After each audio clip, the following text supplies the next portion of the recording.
बड़ी खबर है, आज यूपी का अनुपूरक बजट पेश होगा। विकास योजनाओं को उससे गति मिलेगी। बजट में कई योजनाओं के लिए प्रावधान, कई योजनाओं का बजट बढ़ सकता है।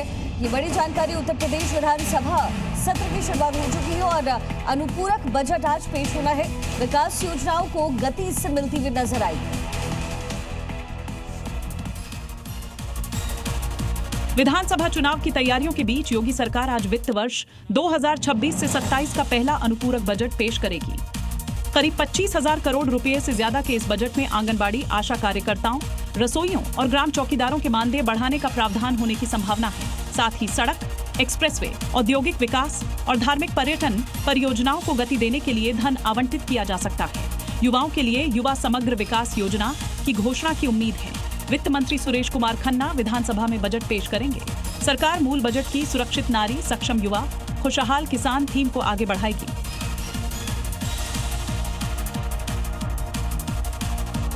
यूपी सरकार के 9 साल पूरा होने और इस दौरान मिली उपलब्धियों का सीएम योगी हिसाब आज दे सकते हैं सत्र के दौरान। विकास, निवेश, कानून व्यवस्था और जन कल्याण के मोर्चे पर कितना बदला है उत्तर प्रदेश, आज पेश की जा सकती है पूरी रिपोर्ट कार्ड।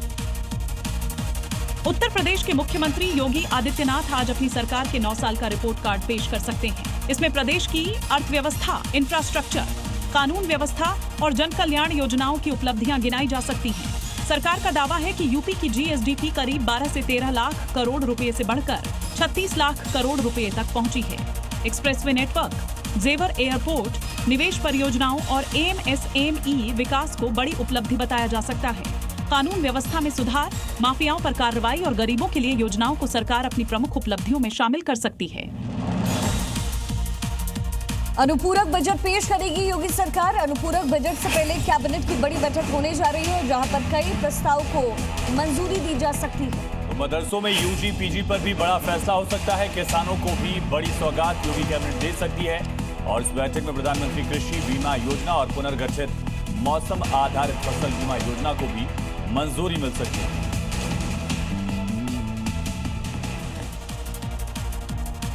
उत्तर प्रदेश में सरकारी नौकरी की राह और ज्यादा पारदर्शी बनाने की तैयारी। योग्यता और मेहनत को ही चयन का आधार बनाने के लिए योगी सरकार ने भर्ती प्रक्रिया में कई बड़े बदलाव करने का दावा पेश किया। उत्तर प्रदेश सरकार ने सरकारी भर्तियों में पारदर्शिता बढ़ाने के लिए कई फैसले लिए हैं। अब भर्ती प्रक्रिया में दलालों, बिचौलियों और सिफारिश के जरिए नौकरी दिलाने के खेल पर पूरी तरह रोक लगाने की तैयारी है। ग्रुप सी और ग्रुप डी पदों में इंटरव्यू व्यवस्था पहले ही खत्म की जा चुकी है। ऑनलाइन आवेदन, बायोमेट्रिक सत्यापन, सीसीटीवी निगरानी और कड़ी सुरक्षा के बीच परीक्षाएं कराई जा रही हैं। सरकार का दावा है कि युवाओं को अब सिर्फ उनकी योग्यता और मेहनत के आधार पर नौकरी मिल रही है। नकल माफिया और सॉल्वर गैंग के खिलाफ भी सख्त कार्रवाई जारी है।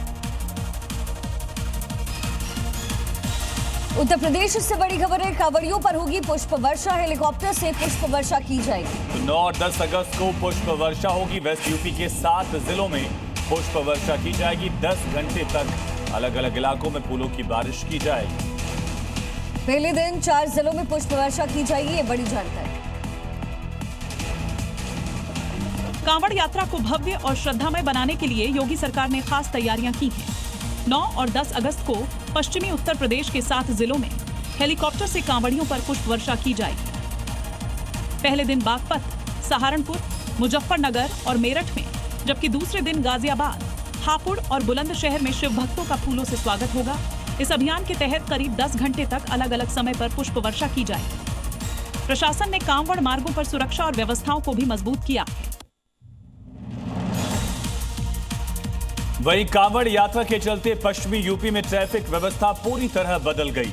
12 अगस्त तक कई प्रमुख हाईवे और एक्सप्रेसवे पर डायवर्जन लागू रहेगा। अगर आप दिल्ली, मेरठ, मुजफ्फरनगर या हरिद्वार की ओर जा रहे हैं तो घर से निकलने से पहले रूट देखकर ही आप बाहर निकलें। कांवड़ यात्रा के मद्देनजर पश्चिमी यूपी में आज से 12 अगस्त तक बड़े पैमाने पर ट्रैफिक डायवर्जन लागू किया गया है। दिल्ली हरिद्वार नेशनल हाईवे 58 और मुजफ्फरनगर का गंगनहर पट्टरी मार्ग सभी गाड़ियों के लिए बंद रहेगा। दिल्ली मेरठ एक्सप्रेसवे पर भारी वाहनों के प्रवेश पर रोक होगी, जबकि हल्के वाहनों के लिए सीमित लेन संचालित की जा रही है। दिल्ली से हरिद्वार और देहरादून जाने वाले यात्री दिल्ली देहरादून इकोनॉमिक कॉरिडोर का इस्तेमाल कर सकते हैं। जाम से बचने के लिए दिल्ली मेरठ रूट पर नमो भारत रैपिड रेल की 52 अतिरिक्त सेवाएं भी शुरू की गई हैं। भोले बाबा की भक्ति में निकली कावड़ और रास्ते में गूंज उठी किलकारी। एक महिला कांवड़िए ने जुड़वा बेटों को जन्म दिया है। पुलिस अधिकारी ने सहमति से रख दिया गणेश और कार्तिकेय नाम। श्रावण मास की कांवड़ यात्रा के बीच आस्था और खुशी से जुड़ी एक अनोखी तस्वीर सामने आई है। हरिद्वार के नीलकंठ से गंगाजल लेकर दिल्ली जा रही महिला कांवड़िया नेहा ने मुजफ्फरनगर में जुड़वा बेटों को जन्म दिया।